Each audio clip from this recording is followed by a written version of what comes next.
I'm Dr. Cecil Bennett. I am a family physician. I feel it necessary to speak out due to my concern regarding the plan for the distribution of the COVID vaccine. I am concerned because the plan I've heard so far for distribution of the vaccine seems to be very similar to the plan deployed at the beginning of the pandemic for testing. That said, everyone who wants a test will get a test. That did not happen. Then the plan changed to everyone who needs a test will get a test. That still has not yet to happen, now 9 months since the start of the pandemic.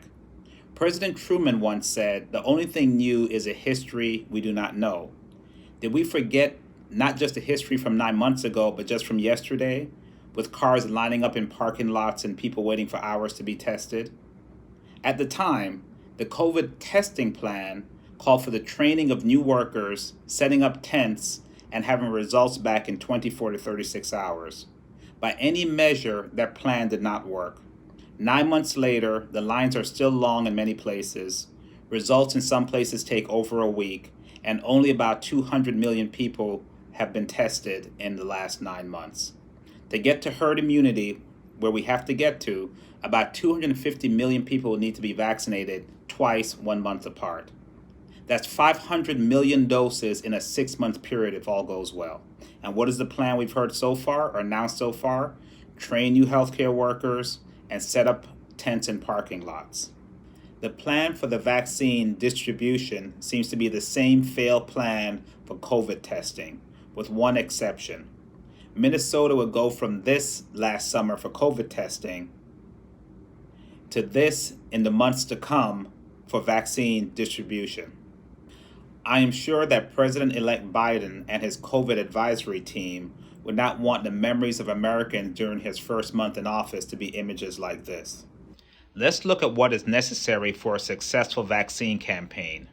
First, you need an effective and safe vaccine. Next, an organized, knowledgeable, and credible medical team. We also need to know who to vaccinate first, second, third, and so on based on CDC guidelines.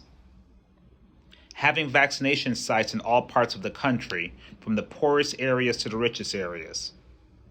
Having the ability to collect data and alert patients in a timely manner that their second dose is due.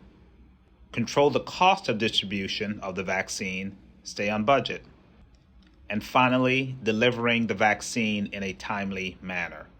Everything I have described for a successful vaccination program can be accomplished by one division of healthcare, primary care providers, to include family physicians, general internists, pediatricians, and OBGYN.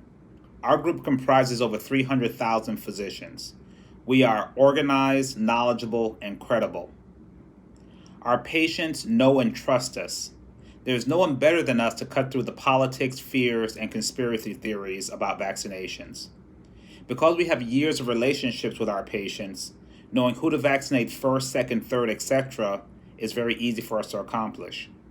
We practice in all parts of the United States, from East Coast to West Coast, and in all neighborhoods, from the most underserved to the most affluent. We use electronic health records so we can easily track data, vaccinate individuals, and bring them back in 30 days. Billions of dollars from Washington would not be necessary. The vaccines are free. The average reimbursement from the federal government and commercial insurance is about $20 for the administration of the vaccine, so not expensive at all. I hear that the initial budget for vaccine deployment by the federal government is $8 billion. Let me say something about that. When I was a medical student, if you had somebody who was an alcoholic, whatever amount they told you they drank, we were told to double it.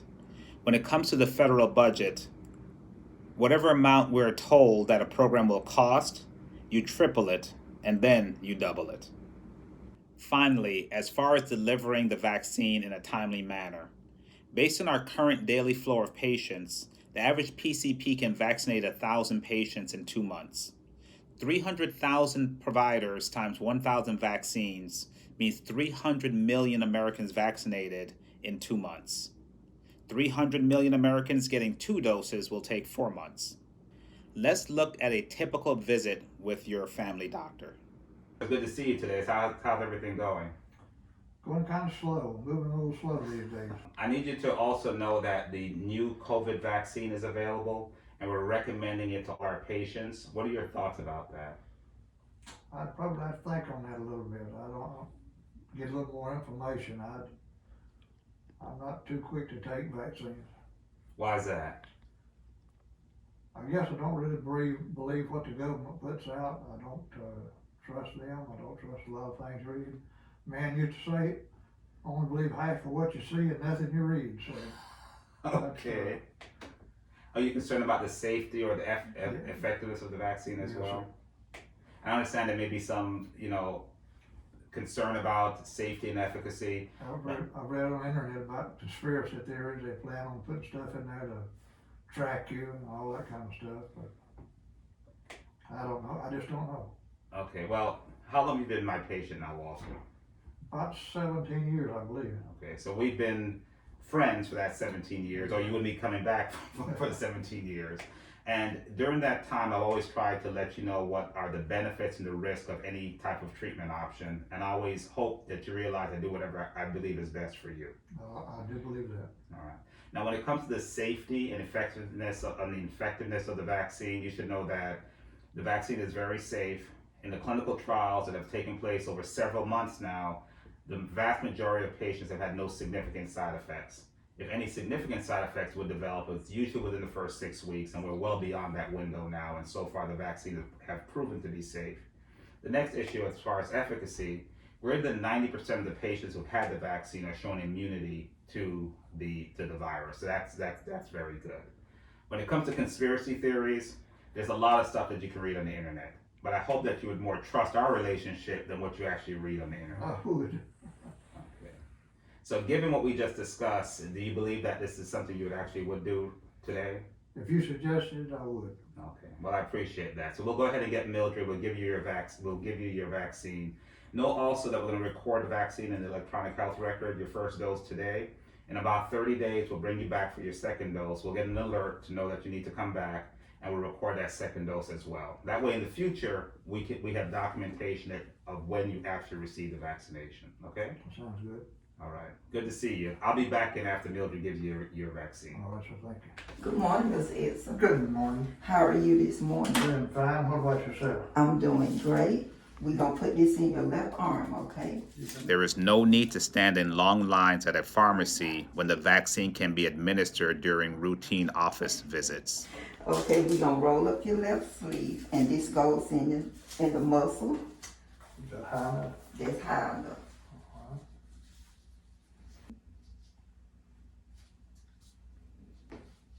Okay.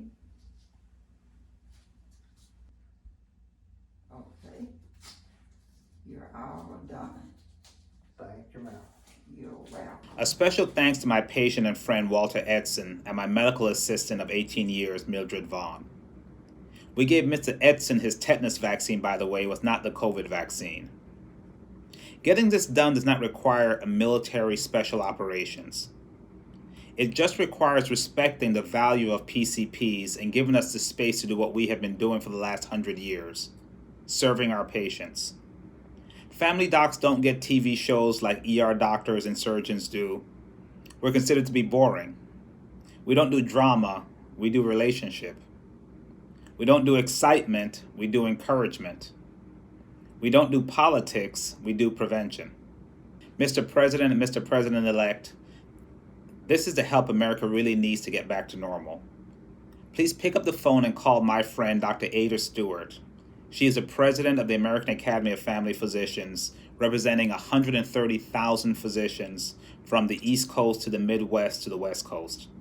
Most of us didn't go to Harvard or Yale. I went to Syracuse for undergrad and Morehouse School of Medicine for medical school. Over 25% of us were not born in the United States. My parents are originally from Jamaica. All of us chose primary care because we cherish long-term relationships with our patients, and we understand the importance of disease prevention. So please, send the vaccine to the state governors and have them send the vaccines to us. We'll take it from there. Sometimes the best plan for a complex problem is the simplest solution. Primary care physicians.